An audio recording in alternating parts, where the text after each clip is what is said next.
यूं तो आप आसमान का रंग रोज़ ही देखते होंगे, लेकिन क्या आपको आसमान का असल रंग मालूम है? अगर नहीं तो बने रहिए इस वीडियो के आखिर तक। क्या आपको मालूम है कि हमारे निज़ाम शमसी का सबसे छोटा और सबसे पहला सैयारा मरकुरी है और इसकी सतह पर से आसमान का रंग कैसा नजर आता है? मरकुरी का आसमान काला स्याह है, यानी तारीक से तारीक तर। आपने अपनी आंखों से कई बार आसमान का रंग देखा होगा, आपको इस पर बिल्कुल शक न होगा कि आसमान का रंग नीला नहीं है, लेकिन आपको ये जानकर हैरत होगी कि आसमान का असल रंग काला ही है। लेकिन यहाँ आपके जहन में सवाल होगा कि आसमान का रंग हमें नीला क्यों नज़र आता है?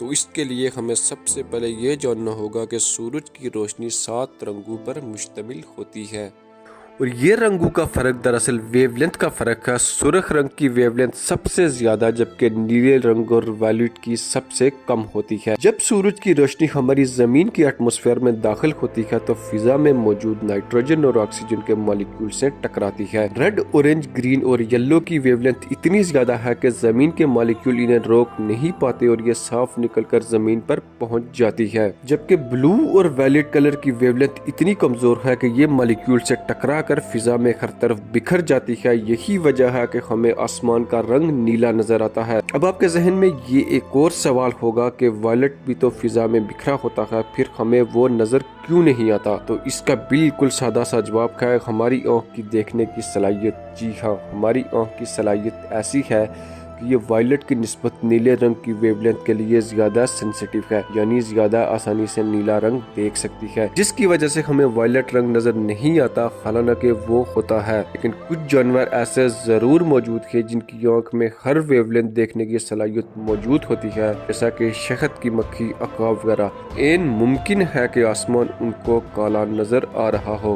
बाशिर फक्त की ये मालूमात आपको कैसी लगी? कमेंट में अपनी राय का जरूर इज़हार करें और अगर वीडियो अच्छी लगे तो चैनल को सब्सक्राइब कर दे और घंटी के बटन को दबाना ना भूलें, ताकि ऐसी आने वाली नई और मालूमाती वीडियोस आप तक बर वक्त पहुंच सकें।